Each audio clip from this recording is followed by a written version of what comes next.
Hello, everybody. Thank you for listening to Real Estate Closing Arguments. My name is Grant Clayton. I'm the founder and CEO of 1% Lists, a full-service, lower-fee brokerage franchising nationwide. Our company is filled with really cool people with really cool stories that choose to do business in this very different way. And I think people need to hear their stories. And one of those people is Drew Wyant, owner of 1% of a 1% List office right up in Columbus, Indiana. How you doing, buddy?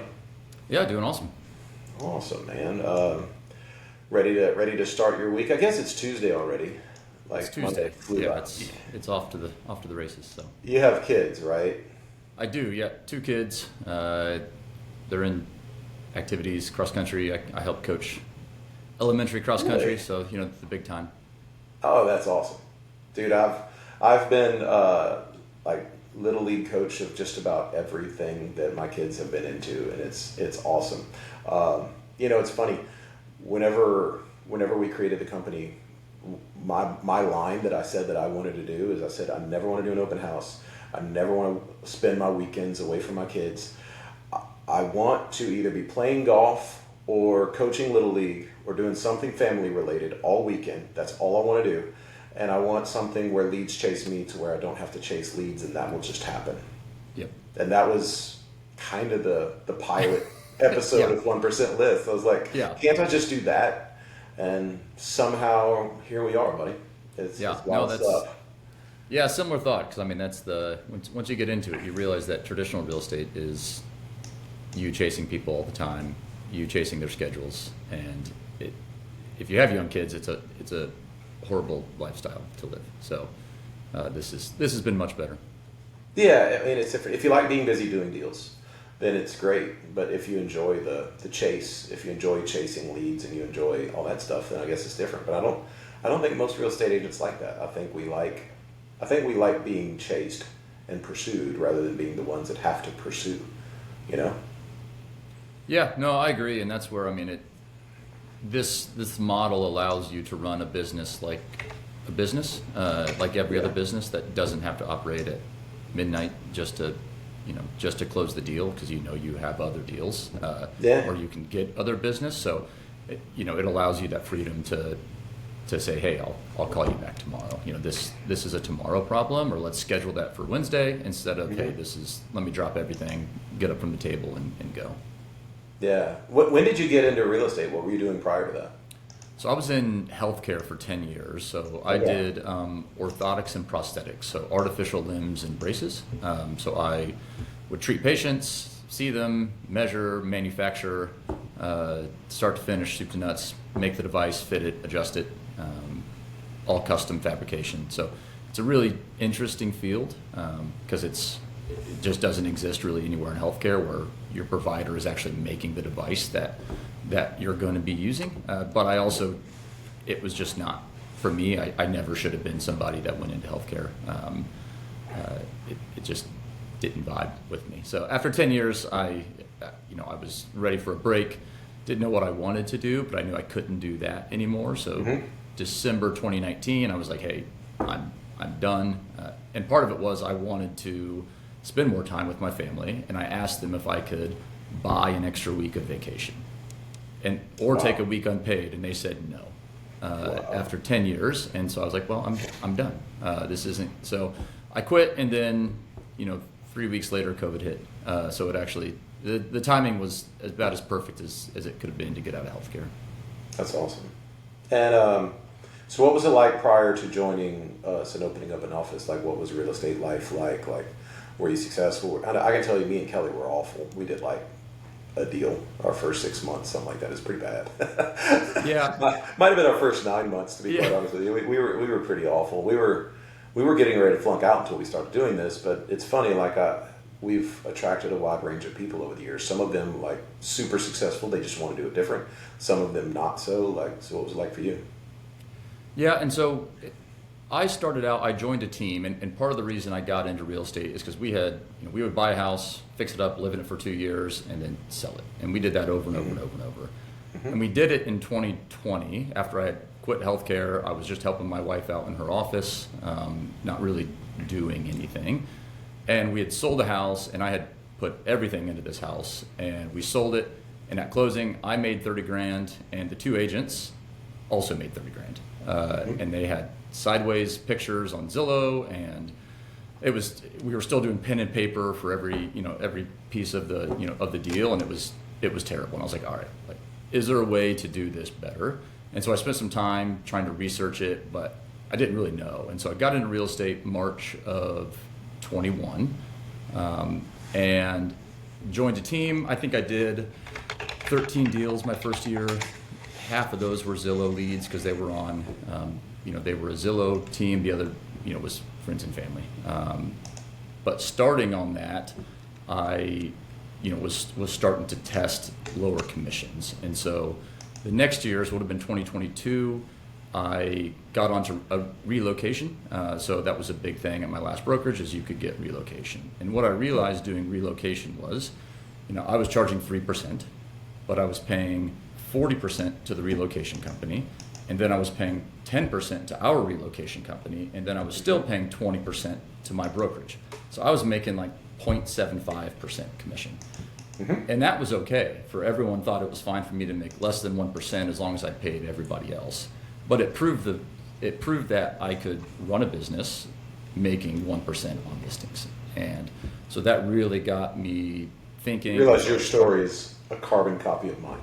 Yeah, really?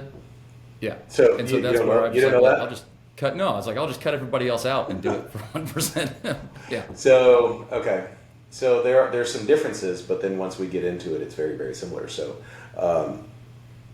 Kelly and I, our first ever real estate transaction was a listing that one of my best friends and my mentor gave to me because it was a relocation deal. He didn't want it because he hates doing relocation deals. Yeah, it's a ton of paperwork. Yeah. So imagine like your first ever listing was a pretty nice house, and it's a relocation deal. And this will blow your mind, like if you never heard this story. I actually went into a nice house and got him to sign up at 8%. And the reason was, like, first ever listing, I got 8%. Yeah. The reason is because I was like, okay, the relocation company's paying all the commissions. Yeah. So I was like, hey, we're doing 8% because let's offer, because these people like had a medical situation, they had to get going. It's like, let's offer buyer's agent 4%.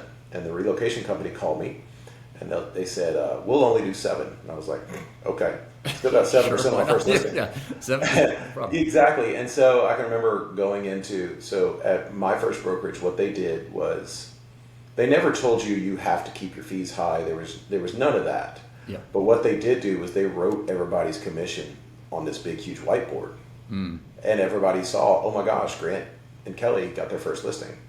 And then they saw 7%. And all these ladies and dudes were like high-fiving me, congratulations, you're really setting the standard. First listing, you got 7%, you're going to do awesome. Know your worth, keep that up there, da-da-da-da-da. And I'm like, then I did the math. And at that brokerage, until you capped, you gave up 50%. Oh, wow. Yeah. And so I was like, oh, okay. So I went from 3.5, just doing this math, I went from 3.5, I lost 40% of that, which brought me down to 2.1, and then I lost half of that, which means I made 1.05. Yeah. And I'm like, why are y'all telling me to know my worth? I'm making nothing. Yeah. And then, so I pretty quickly pivoted to start working with a home builder. And that home builder loved us but didn't want to pay 6%, but that's kind of what was expected around the office. It was kind of unspoken rule. Yeah. And so, I wound up leaving and offering that builder a better deal. But we did something crazy. Like when we switched from a 50-50 to a 90-10, I just looked at it and said, well, I don't need to make 3%. I can make 1.5%. My take home is the same. Yeah, exactly. And then I started giving the consumer a break. And then the more we did that, the more we got hated. And the more we got hated, I was like, well, you know what? I'm just going to be the guy that everybody hates. It's fine. Yeah. But literally, but it's weird because when you talk about like two agents making all that money, so what I was like this close, really, really super close to becoming a contractor. And we were building homes. I was an investor building homes in luxury neighborhoods with these building groups. And I can remember, like, I had to sign every note at the bank, what's called insolito, meaning for the whole. Meaning if everybody else gets hit by a bus or goes down in a plane, guess who's responsible for all of it? Me. Yeah. And I mean, I was going through a 10, 11 month build process to build a $700,000, $800,000 home. And then when we sold it, I'd get a check for 25 grand, and the agent who got 2.5% would get the same money. And I'm like, wow, this sucks. With no risk whatsoever. Zero risk, zero, like, and I was like, man, I'm in the wrong business. Yeah. Yeah, I'm in the wrong business. Yeah, no, same. And so so 2022, I started experimenting with, I was doing a lot of 2% on the listing side, and ended up selling right around like 40 houses that year. So first full year, which was great, but then just started kind of ratcheting it down further and further. What company were you with at the time? I was with Berkshire Hathaway. So And they let you do that? they did, because I sold a lot of houses.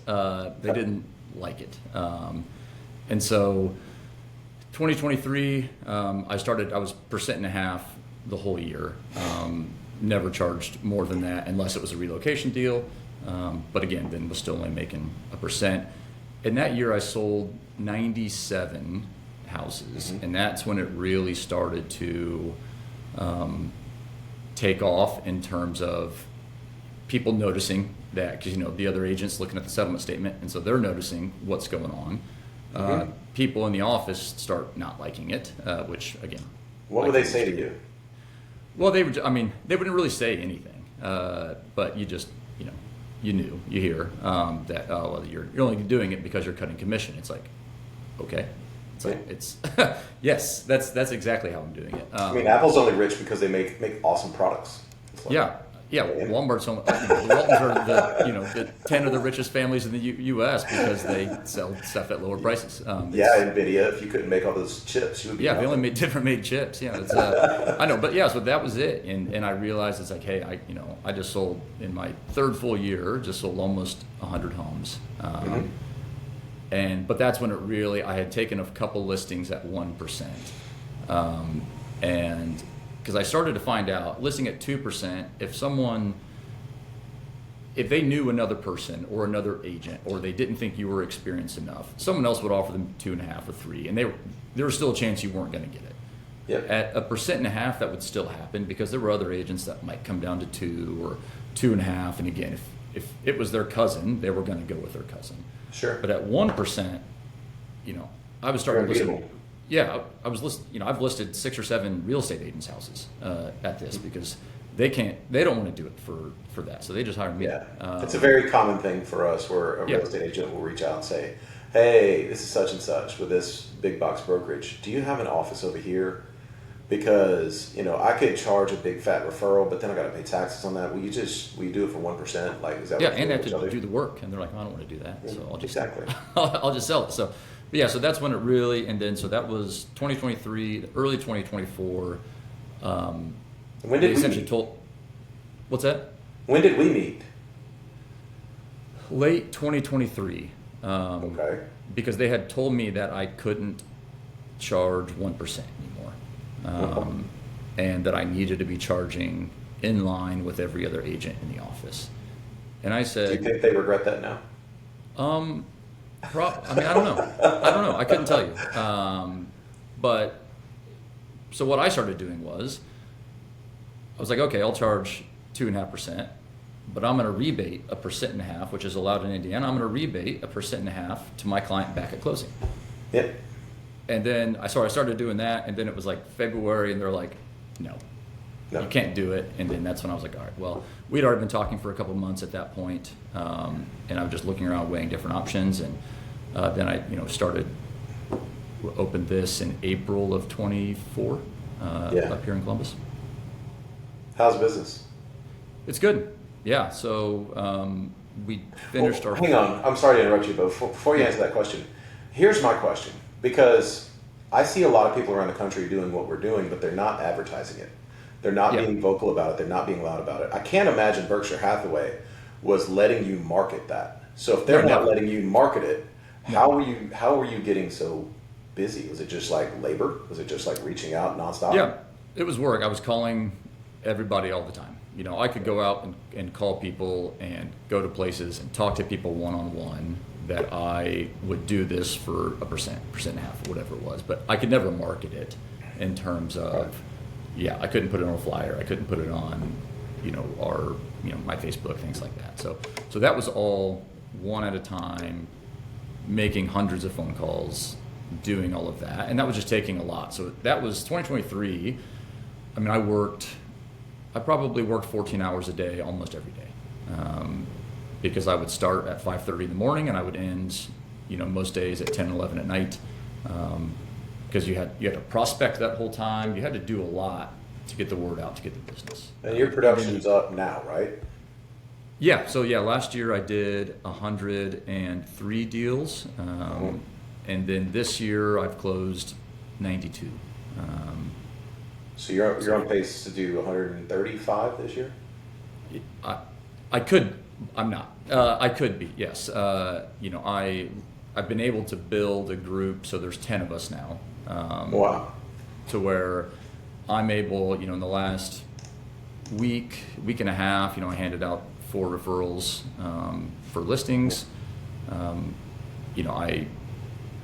don't, I like selling houses, but you start to go away from what you got into it for, which is I wanted more time, wanted more flexibility, and now I've worked myself into not that. So. Yeah. So what I found was I was super, super, super busy, but then I started realizing, okay, I can take these listings, these that aren't, they're not the primo $600,000 house in this amazing neighborhood. I can take these listings, not bad listings. There's no such thing as a bad listing, but take, these listings and just say, all right, I'm gonna pass these out. And as you pass those out, you start realizing, oh, well, now those agents are starting to grow and grow and grow. And they start sharing your content because now you're not hiding it anymore. Now you're not doing this under the umbrella of somebody else. Like when you hide it, that's what makes it so difficult. Yeah. Whereas when you just are like, hey, this is me, this is who I am. Like we got so much hate from people, oh, you're bad for the industry, you should know your worth, you're devaluing yourself, you're gonna blah, blah, blah, blah, blah. And I'm like, why am I keeping this quiet? That's what I kept saying. Like, I either need to stop or I need to like burn the boats and just go all in. Like, why am I being quiet about this? And it wasn't until I said, all right, we need to stop being quiet. This is what we do. We're going to do it. And it's like, if you talk to a lender and that lender had a ridiculously low interest rate, do you think they're going to tell everybody? Well, yeah. Yeah, exactly. I mean, if you own a car company and they got 0% for 72 months, are they going to keep that a secret? I don't think so. No. I think they're going to tell people. So it's like, why am I hiding this? And so whenever I went just full guns blazing, like just out there to let the whole world know we exist and that's what we do, that's when we started achieving rapid growth. And I guess that's when you stopped working so hard to find a lead and just started servicing leads. Yeah, and that's when, our inbound lead gen is, we're probably 70% referrals, 30% inbound lead gen. So people calling us to list their home. So I don't do any outbound anymore. I don't do mailers, flyers for list. I don't door knock. I don't do any of those things. And that's what, when you have a better product, which I think we do, like people will call you for it. And when your proposition is better, then people will call you for it. And that's what. But again, you've got to promote it in the right way. So that's what I really want to focus on now is, I've done this all and built this for me and kind of prove the model works. Someone can sell 120 houses a year at 1% and still go out and do things. But now I want to make sure that other agents can do the same thing and kind of get it in their hands. How can you keep your lifestyle? How can you keep your same level of revenue and income for your family, but go from doing, 130 to 80 to 50 to 40? Yeah. That's what freedom looks like. Part of it is though, like people think it works just because it's me. Like it only works because you're you, which is not. Dude. Like yeah, which is not. It's the haircut and the beard. Like it worked for me too. Yeah. I mean, obviously, I don't even have to be black. You've got halfway decent beard. Ladies, if you're out there and you want to really grow your listing count, all you got to do is shave your head and grow a beard. Yeah, look like this. Throw it on a couple. Dude, I'm telling you, like who wouldn't want to buy from this face? I know, right? But anyways, like I heard that. I heard you're going to fail. This is stupid. It's not going to work. Yeah. And then I heard, it only works because Grant does it. Yeah. And then I heard, well, I guess it works if this agent does it. And then it was like, oh, okay, watch this. Because people who know me, like, I don't know, I don't carry a business card, but if I did, it would say like lovable shit stirrer, because that's me. Yeah. Like if you do not You're put way a chip better on at my that than I am. Yeah. dude, if you don't put a chip on my shoulder, I will put 5 on there for myself. And Yeah. that's just how I am. And so it's like at every turn when they were like, oh, this don't work, I'm like, okay, watch this. Oh, watch this work everywhere. Just in spite of you. Watch it work everywhere. That's the point. And that's what I want other people to see now is it has nothing to do with me. And it goes back to what we talked before. It's like, well, you're only doing that because you're charging less commission. Yes. And you could too. And that's really like people just don't want to. And we get the question all the time, and it's like, well, how can you do it? How can you do it for 1%? Or why can you only charge 1%? And it's like, well, they can too. There's nothing stopping them. Like the other people could charge, or why is it so expensive? Why are you so much cheaper? It's like, I don't know. You have to ask them why they're so expensive, and I don't know. And I do, because I used to charge 3% when I started, and I do more now, and I know more now than I did when I charged 3%. That's where everything which is the crazy part. Where everything changes is when you look. I've said for a long time that I believe agents get very obsessed with looking at the bottom line, or looking at the top line rather than the bottom line. Yep. Like everybody thinks, well, I can pay Zillow 40% of my money, and I can pay this referral company 40% of my money, and I can give up money all over the place and still make my 1.25%. And I was like, you could just agree to make that, because if you're okay with making that, just agree to make that and just see what you can build and see what you can do. But in order to do that, you have to take a step back and look at it and say, okay, am I worried about what I'm making per year, or am I worried about what I'm charging on the top line? And I guarantee you there's a million agents who said behind your back, like, he should know his worth, he's devaluing himself, and you're probably making way more than all those agents. Well, and I just look at it, I listened to this, I think it was an Alex Hormozy podcast, and he was like, hey, when you first start out, you don't know anything, so do it for free. But no agent does that. Every agent comes out of the gate with their license, and they charge 3%, even though they've never done a deal before. So like, if anybody should be able to charge 3%, it's the agent who's done 400 transactions. As you get old, but the industry doesn't work that way. Everyone charges effectively the same thing, no matter their level of experience, no matter their knowledge.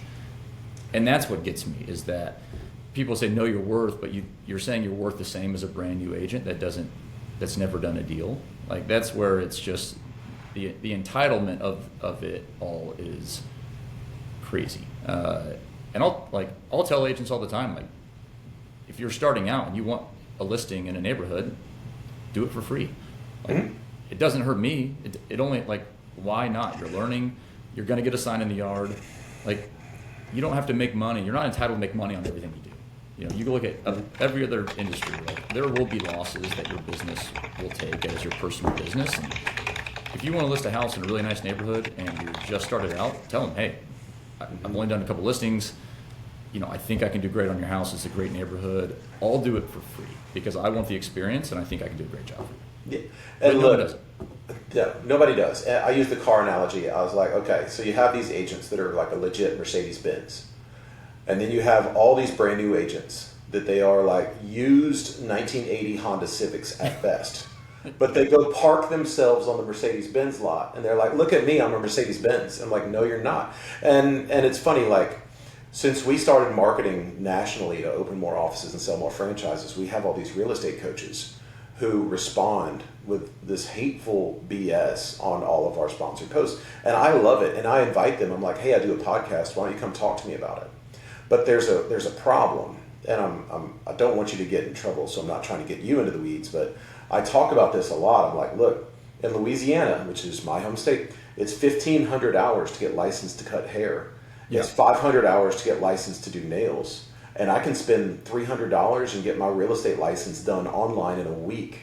Yep. Okay. And so you have all these boards and all these entities and all these real estate coaches, and then Zillow and anybody selling leads. And they like it that way because they have a higher population of people to sell leads to with the same amount of leads. that means the price per lead goes through the roof. That means the amount you can charge for coaching goes through the roof. And there's a famous saying, it's difficult to get somebody to understand something when their income depends on them not understanding it. Yeah. And that's the problem. The problem is we have an industry that thrives by mass producing agents. But then those agents, they're not going to keep their license if they make less per deal. Like the windfall off of one sale has to be ginormous. Yep. So that everybody can charge for leads. And you know, everybody can let a middleman get their hand in the cookie jar. But the problem is it harms the consumer. And well, if you consumers can't, don't know either. Consumers don't know that their agent is paying Zillow a ton. There or that should be Zillow's a going to take massive 40% of their commission. There should be a massive disclaimer. They don't know button. where the referral came from. They don't know that another agent is getting paid because they referred them to them. Like, consumers don't know any of this stuff. And again, you've got the coaching thing. Because 80% of agents fail within 2 years, well, you can sell coaching to millions of them because they don't want to fail. But they're not, there's nothing unique about what they provide. And so a lot of them are going to fail. If you're going to provide the same thing as anybody else, and you can't differentiate yourself at all whatsoever, and you're brand new, then you probably aren't going to succeed. And that's the part that's frustrating, is that we have probably too many agents. Probably. But they're just, yeah. I think most of us have too many agents. I'm not going to tell people what they should do with their life. But we have 1.6 million realtors out there. We have 3 million agents. Do you know how many lenders there are? Oh, there's like a couple 100,000. Not even that. There's 80,000. Really? Yeah. I mean, it's 80,000 lenders and 3 million real estate agents. Yeah, it's nuts. And that's where, last year was 3.5 million deals? 4.06 million deals done last year, which means so there's 8 enough for million every sides. Yeah. So that's 2.5 sides a person, like 2.2. Yeah. So it's like, okay, like you have to charge. If you're only getting 2 deals, then you have to charge a ton of money to.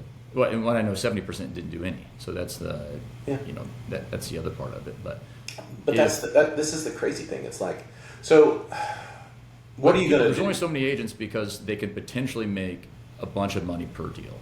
But if it becomes normal that agents make less money per deal, you'll get less agents in the industry. And that means the agents that you do have will be doing more deals and they'll be better at their job, and it's better for consumers. And it just works out well for everybody. There's just this massive split. There's a massive, I don't know if this is the right word because I'm not that smart, but there's like a massive divergence of thought. So roughly what are you going to do this year? Like millions in transaction? 30, Probably, 35? Yeah, last year I did 35. It'll probably be 40 this year. 40. And what is roughly your average commission per deal? Like a mix of buyers and sellers? Yeah. Like well, 1.7, 1.8? Oh, I'm probably 1.5 because I'm 85% listings. Okay. So looking at that, like if you went and sat in front of a surgeon or a doctor or a lawyer or an engineer or anybody else, and if you told them, hey guys, and I'm not going to say what you're going to make, but if guys, this is what I make, and I had to go to school for a week to be able to do this, and by the way, my entire industry thinks that I'm making peanuts, and I'm just like holding myself out. It's like so you look at us, the whole industry thinks we're making nothing, and we're just selling ourselves short. We should know our worth, and we're devaluing ourselves. And yet, when I take one of our really successful people and I put it in front of somebody who had to go into hundreds of thousands of debt for 8, 9, 10 years to become a lawyer or a surgeon I did that. or something like that. I went to school for 12 years. That's right. I went to school forever, and it's the same. And I have a teacher that's in our brokerage, and she taught for 25 years, and it takes her 2 months to make as much as she made in an entire year as being a teacher, and she can do it, and she can sleep until. And she's charging 1%. Exactly, and she's charging 1%. Yeah, and she knows how hard. When you used to do a job that was hard, and then you do and real estate can be very hard sometimes. So I don't want to act like it's the easiest job in the world, but for the amount of effort that you put in, for the potential money that you can make on it, it's not the same as going to school for 12 years as doing. I mean, it just. it needs to be right sized in terms of, I started charging 1% because the first time I charged, 6, and again, it was 2021, so things were flying off it, but I felt terrible. Because I just don't think in that moment that you could provide 3%, 10 grand worth of value to that person in a short period of time. Now, are there transactions where I look back and it's like, man, I couldn't have charged enough money to make that worth it? Sure, but then then 1% is fine. If there's not a number, then 1% is great. But you have to be able to right size the commissions that agents are charging for the service they can actually provide. There's limited things that an agent can actually do that causes a house to sell. It's a right place, right time industry. You've got to have the right buyer, with the right income, the right credit score, looking in the right neighborhood to buy the house. So Yeah. agents can't make that happen. Look, I think COVID proved it. It's like if open houses and broker tours were just a total necessity, we would have stopped selling houses during COVID. Yeah. And look, whenever I was a kid, I think I'm a little bit older than you. Whenever I was a kid, you used to have to pay to get the newspaper, and now they throw it at your house every day, and you're like, please stop throwing this at my house. I don't want it. You're littering my neighborhood with newspapers. Yeah. Nobody wants this. It's like, print media doesn't move the needle, but it's sad what gets sold to people, because like early on, I would bring like a real estate magazine to a listing appointment. And I would show them a big, huge picture of an agent and their cell phone number and little bitty pictures of houses. And I would ask them, what are you being marketed here? Yep. And all these poor people paid for this. They paid. No, and I grew up, and my stepdad, his family's owned a brokerage in northern Indiana since the 60s. And I used to, see him driving around in his Lincoln Town car, picking up clients, taking them everywhere, going to the other offices, getting the listing books, getting the keys, running ads in the newspaper, and it was all expensive, and it was all to sell a $72,000 house. And there wasn't, big centralized MLSs, there weren't lockboxes like this. You can run an ad on Facebook and get 10 times the exposure for $100 that you can get running a $400 ad in the paper. And it's just the things that we can do now, and it's not just us, it's anybody can do now with the technology to reach the amount of people that we can, it's just so much cheaper than it used to be. We're not driving people around. For the most part, I don't know, most buyers are calling their agent saying, hey, I saw this house, because they're so into the real estate. They see it faster than us. They see it because you're out working, and they're invested in them finding out. But that's not a bad thing. No, I think that's great. Yeah. Look, the tax code's online. I still pay my CPA. Yep. It's like I don't pay you you shouldn't be paid because you have access to this secret file that nobody can see. You should be paid because you're good at doing things. Yeah, and I think, agents a lot of times will have information on deals that haven't hit the market yet. And I think in certain areas that can be a huge benefit to a buyer. New York, Beverly Hills. Yeah. And there are certain neighborhoods in every town that, don't ever hit the market. And so knowing those things is really helpful. Sure. But for the most part, you're there for, experience. You're there for, to put the paperwork together to make sure that in the event something isn't going well, then you're the one to fix that. Sometimes you're just there to be the adult in the room. Yeah. Because you're not emotional. You're doing a deal and selling a piece of property. You're not selling your home. But no, it's funny, kind of tying back into what we were talking about earlier with like the industry looking at us and how they think we sell ourselves short, but then the people with really real jobs thinking that we're grossly overpaid. One of my best friends from college, Courtney, she owns one of our offices, and she got her real estate license, and she had gone to college for years to be a speech therapist. So people who are having trouble speaking. I'm assuming people had strokes and things like that. She's teaching them how to talk. And she did her first real estate deal, and she called me and she's like, yeah, I quit my job. And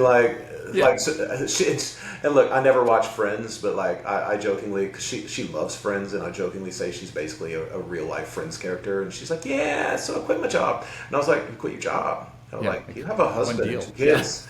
Yeah. And she's like, yeah, after doing a real estate deal and seeing what I can make doing that versus what I have to do to make that kind of money with my other jobs, she's like, I just can't do it anymore. I'll just figure it out. It'll be okay. And that was Yeah. that's her thought. Yeah, and it turns out it was, and that's Yeah, it turns out she did all right. yeah, and that's where I mean, going back where we started. Like I coach, and we have elementary cross country around here, which is awesome. I grew up running, and so I can practices at 2:30 to 4 o'clock. In healthcare, I couldn't have done that at all. I would have missed all of that. And so now, like, sure, do I go back to work after that? Yeah, that's fine. But I can take 2 hours in the middle of the day, coach my friend and my son and his friends, and it's awesome. And I'd never been able to do that. And I mean, again, I asked the company if I could buy back vacation, if I could pay them to let me not show up to work, and they said no. And so I was, and then they didn't fill my position for almost a year. I was the sole operator in this office, and it took them a year and they could have just said yes, and I would have kept working there. And it's probably the best thing that's happened to me is that they said no. It's just, I don't know, it's great, but that's all with charging 1%, and it doesn't need to be done at 3%, 4%. I mean, we're seeing, back to astronomical. Are you seeing commissions going up? Oh, they're going up. Yeah, I mean, we're getting people that I look and they're like, well, they're charging 5%. And again, people can charge whatever they want. That's fine. But consumers should know that there's options, and that's on me to get that word out to make sure they know. I looked up something while we were here. The average real estate commission in 1940. Do you know what it was? Oh man, no idea. 5%. Okay, yeah. The average real estate commission in 1980. 6%. Okay. 6. Some markets were at 7. The average real estate. So you can imagine, now we have AI. Now we have smartphones. Now we have e-keys. We're not going anywhere to pick up keys. Now we enter properties into the MLS, and it takes us about 20, 30 minutes, and they're done. Like, that's most of the marketing that your real estate agent does. Like, now I can literally handle your transaction from Costa Rica. I've had clients that I've sold their houses and they've never even met me. Do you know what the average real estate commission is today? Was it 5.72? Yep. Yeah. We're around 5.7. Yeah, and it's going up. It's going up. It's on the rise. Yeah, that's the crazy. Meanwhile, if you're a consumer and you want to get frustrated, home prices have gone up 46% over the past 5 years. And so agents, their workload has gone down. The average price of the home, which is how we peg how much we get paid, has gone up by almost 50%. And there was a big, huge lawsuit from the DOJ against NAR, and now real estate commissions are going up. And the one time I've been concerned about 1% lists was when that lawsuit happened. Because I said, oh my gosh, like, are you familiar with blue water, red water? No. Okay, blue water is nice and open and free, and red water is filled with sharks. There's blood everywhere. So it's like, nobody's doing what we do. Everybody thinks it's dumb. And so it's like, I've had this wonderful blue water to swim in, and after that lawsuit, everybody panicked for about 2 months. And then they're like, hang on, I can sit down with my client and convince them to pay 3%. And now I don't have to get 2 or 2.5. Sometimes I just saw one roll with 4.5% the other day. That's on the buyer side, which again, like, you can charge whatever you want. That's fine. I just think consumers should know that you don't have to, and that's where And I remember when I was leaving my last brokerage, and again, that was 2020, beginning of 2024, market slowing down, things like that. And they're like, well, what are you going to do when the market really, really slows down and grinds to a halt? Because you've been selling, and which was the truth. I've been selling in a hot market the whole time. Mm-hmm. And I said, well, I'd rather have 3 listings at 1% than 1 listing at 3%. Mm-hmm. Because one of those is still probably going to sell, or maybe 2 of them. Mm-hmm. But if I have 1 listing at 3% and it doesn't sell, then I don't have a business. No income, you can't do anything. Anyone that's counting on you for anything, you can't provide. But I didn't know if that was true because I'd never actually done it. And now it's like, I'd much rather have 3 listings at 1% than 1 listing at 3%, and it's not even close. I agree. Push comes to shove, and this is what they never stop to think about. Push comes to shove, like, what does it cost you to keep the lights on? Yeah. Like, if you needed to run 1% your office as efficiently as possible. Yeah. Like, what does it cost you per month to run the office? Like, just to keep the lights on? Is it $1,000 or less? Oh, it's probably, yeah, probably a grand, Okay. maybe. So, I mean, so a I've grand a got, month. yeah, I have rent to myself for a building that we own, so that's, um, some minimal technology fees, which is Which I'm crazy too, hoping because, we're going to get that into more under control very soon, by but the it is way. even like, because we provide, and I think, in a great technology package to people. But we have a lot of other people that are just using the state provided. When we get offers, they're coming through the state provided form, so their brokerage is paying nothing for these technology packages and things Yeah. like that. And part of it is because we do so many deals, we have to have it. We can't just Yeah. have all this stuff. So I'm paying for it, but it's still, is it expensive? Yes, but is it crazy? No, it's not, and it Yeah. It's completely basically allows one all the deal a brokers year to- pays for it, basically. yeah, and it's Yeah. and it's fine, and that's where, again, and we charge our agents as a brokerage less than anybody else, and we still provide as much as anybody, and that's where, again, taking the same model for, okay, we're going to list your house at 1%, we're going to provide everything else that everyone else is, we're just going to do it for less, and now I'm just doing that. The same on the agent side is I'm going to give you everything else that a big box brokerage could, except a 10,000 square foot office, which you'll never Yeah. come to. Which nobody wants. I mean, look, No one top wants. producers don't want it. It's Yeah. funny. There's an article that you should Google this. Account Tech commission study. It's one word, one big word. Account Tech. Account Tech is a company that handles the accounting for a lot of the bigger brokerages in the country. And so, what percentage of brokerages do you think are insolvent if commissions drop to 2%? Oh gosh, 80? Yeah, 79. Yeah. Okay. Yeah. And so that's the crazy thing is they look at us and they're like, oh, as soon as the market slows down, you're going to die. And I'm like, no, like you don't understand the model. Like that's only if you run it with tons of debt and you run it very inefficiently. It's like, I jokingly say if the bomb goes off in the real estate industry, we're going to be the cockroaches left scurrying around. Like, give me one deal, give me one listing, and I can keep the doors open for 4 more months. Yep. It's going to be really hard to kill us. It's just. Well, and that's where too, and I think it's, you look at, agents are independent contractors, but for the most part in real estate, they don't operate like that. They're told a lot. They're not told when they have to work and what they have to do, but they're told a lot about what they have to do.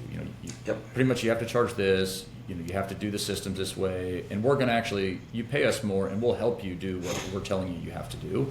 So they have 6 admins and everything else. And if you just strip all that out and give people good agents a good model and teach them how to do it, then you don't need 9 admins to input their listings. It takes 25 minutes. They can do it themselves.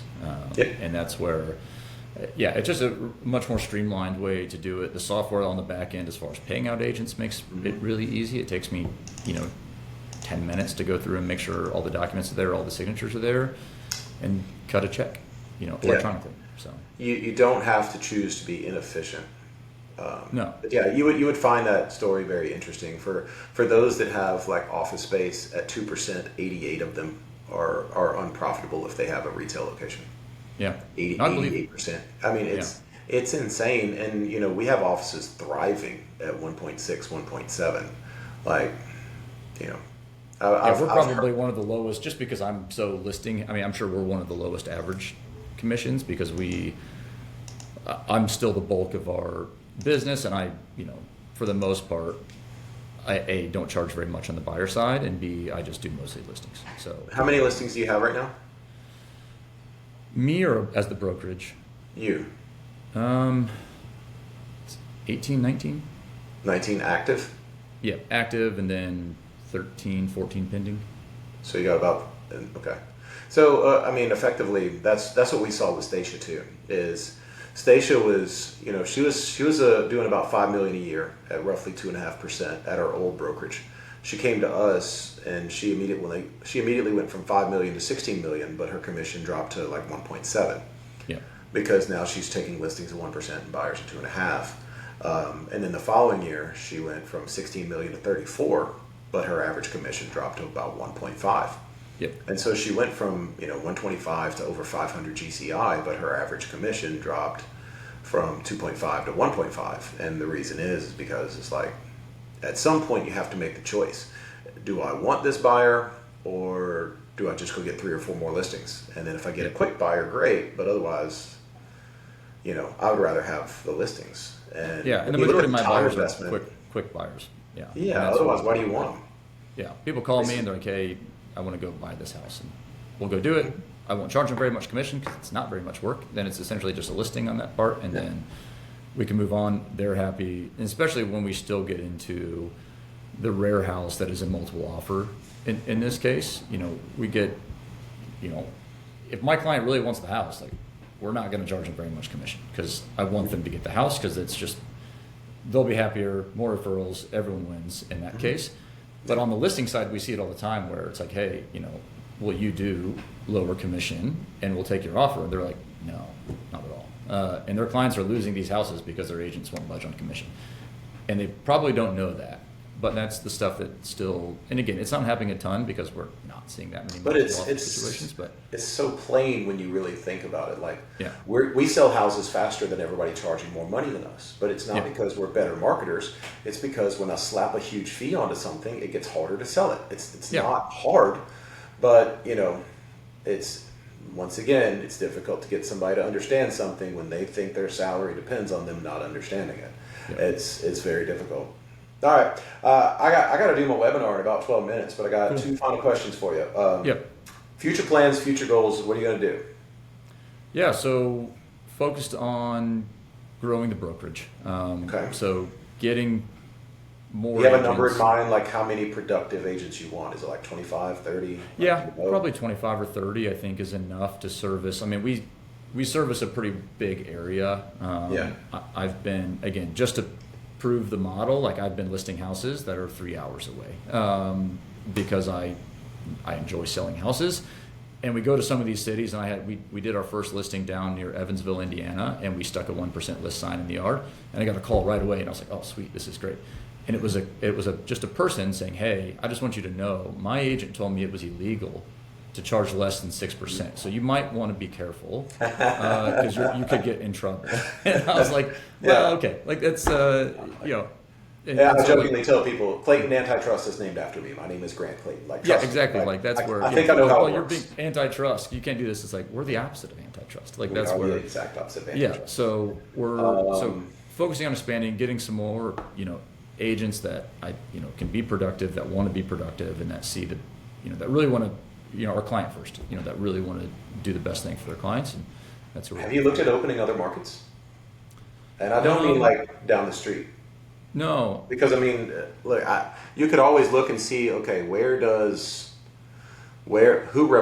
reciprocates with an Indiana broker's license? And, I mean, I'm sure you've got people that you know around the country. I mean, that's the interesting thing about somebody like you. It's very hard for, like, if you have somebody that's in another market that they reciprocate or they have a broker's license, and I mean, you're effectively going to open it, and it's kind of hard for them to tell you, no, I don't want to work harder for less money because you're making more money than all of them.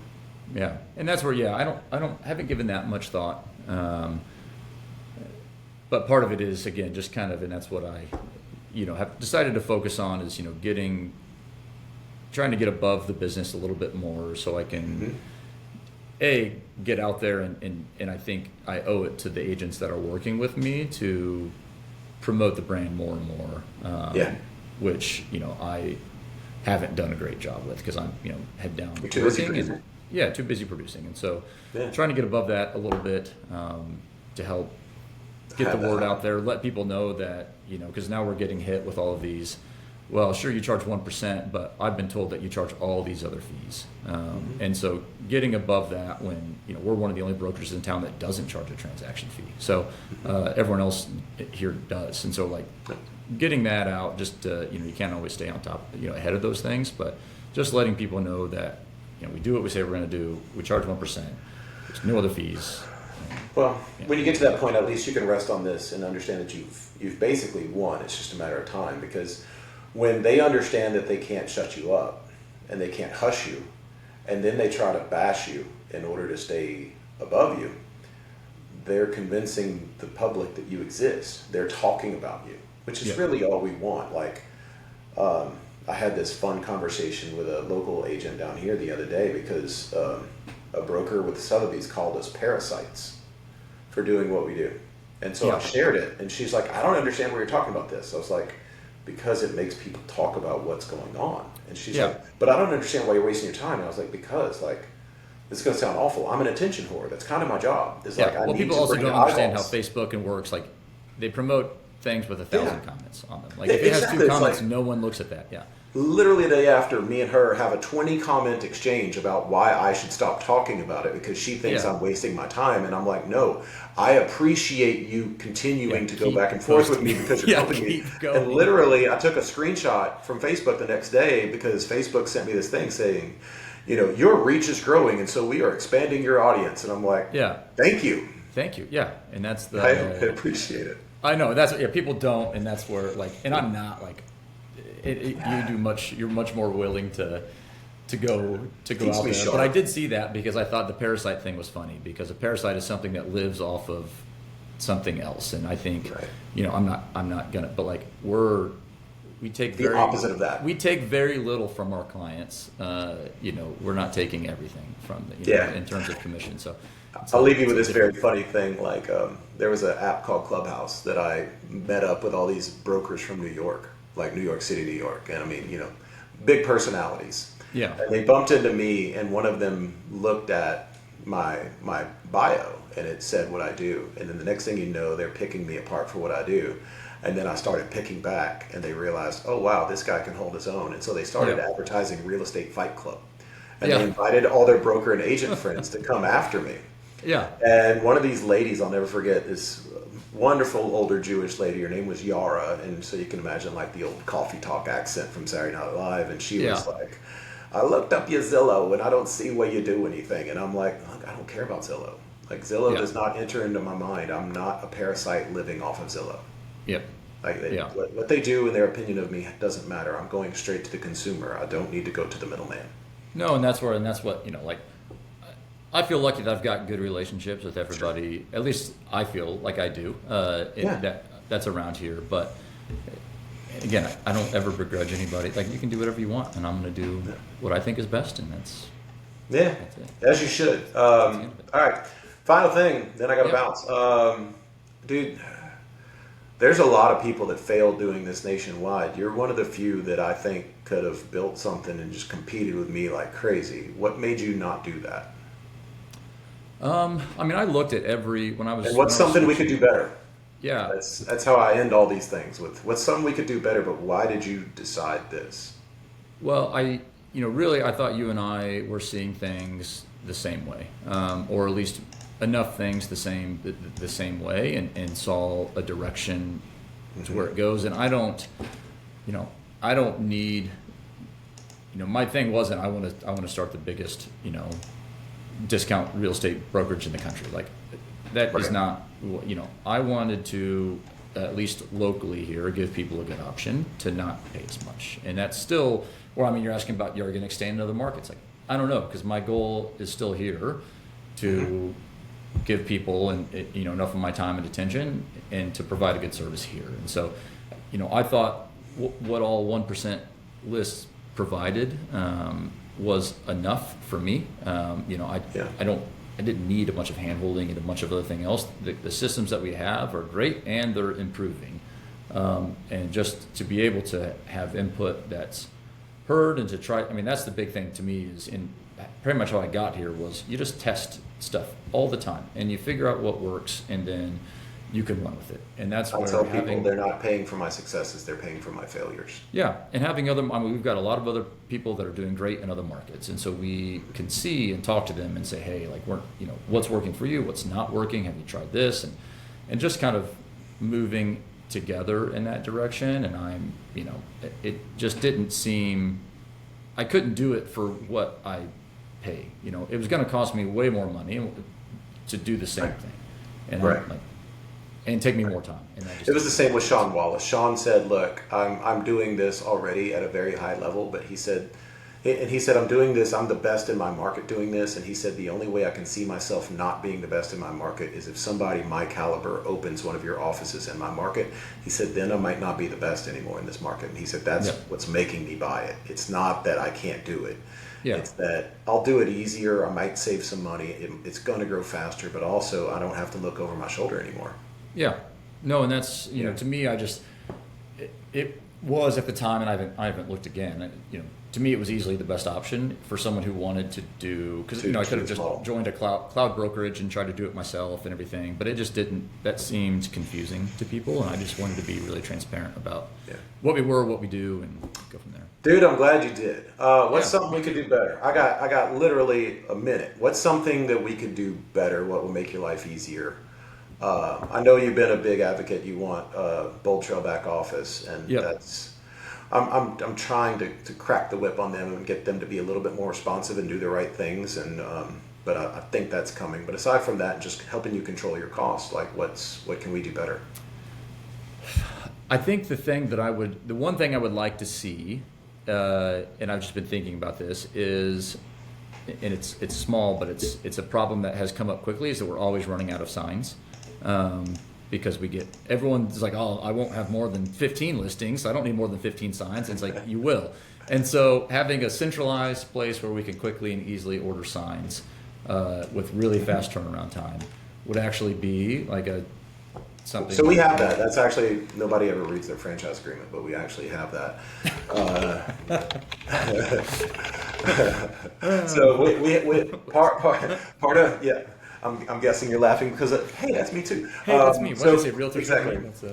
Well, I mean, here's a funny thing. Like, people talk to me, and some people like me, some people don't. But I think what people learn very quickly is you can trust me. And as soon as you trust that, hey, Grant's looking out for me, the thought of reading that big long thing is just like, I ain't reading that. But part of your franchise agreement actually states that we have 1% lists. I think it's called Materials LLC, where we can tell you, hey, Drew, you have to buy signs from us. And so at some point, we're going to be like, what's everybody paying for signs? Oh, you're paying this? Well, if I can drop ship them to your house for this, you in? And you're like, yeah, I'll go click a button and order signs. Like, that's something that's... And it's not even so much the cost, it's the speed. Because we're looking at like 7 to 10 days sometimes for sign turnaround. And it's like, I need them in 2 days. And I know this is like Amazon culture, but like I need it in 2 days because that's when this listing is going. And I thought like 36 signs would be enough, but it's not. And that's I got to get out of here, Drew, but I just want to leave you with this. It's a very valid point. And with 70-something% of agents closing 0 deals last year, and you're on here saying, man, brother, I need to get my signs faster because I can't keep up with these listings. Yeah. It's an interesting world we live in. Yep, it is. I appreciate your time, dude. I very much appreciate it. Look, this is supposed to be a 30-minute thing, and now we're on minute 57. And, oh, dang. And Sorry, I had no idea. No, it's not an apology. I love it. I'll do it again. All right, big guy. Talk soon. See ya.